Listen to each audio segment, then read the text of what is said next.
Bonjour à toutes, j'espère que vous allez bien par la grâce de notre Seigneur Jésus-Christ. Alors aujourd'hui, j'aimerais vous partager une petite pensée.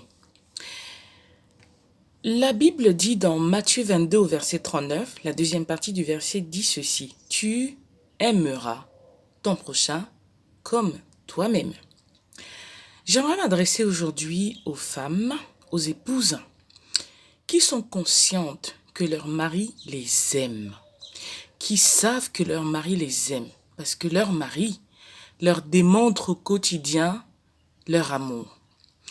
Et certaines parmi elles ont décidé, ont l'habitude d'abuser de l'amour que leur mari leur porte.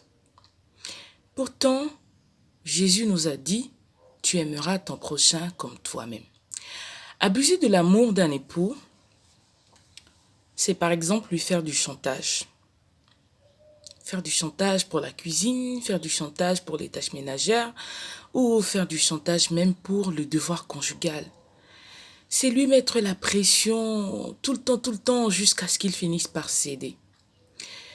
Mes chères sœurs, chères femmes et épouses, nous devons aimer nos maris comme nous-mêmes.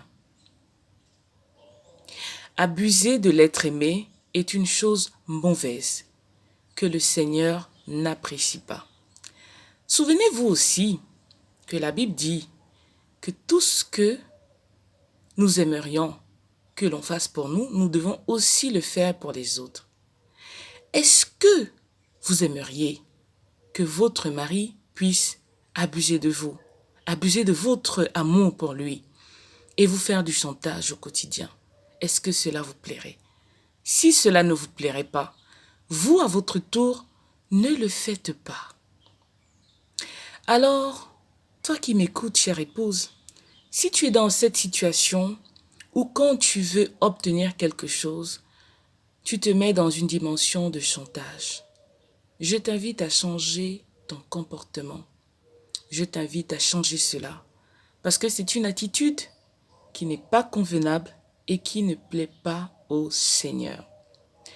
À force d'abuser de l'être aimé, il finira par se lasser, par se fatiguer.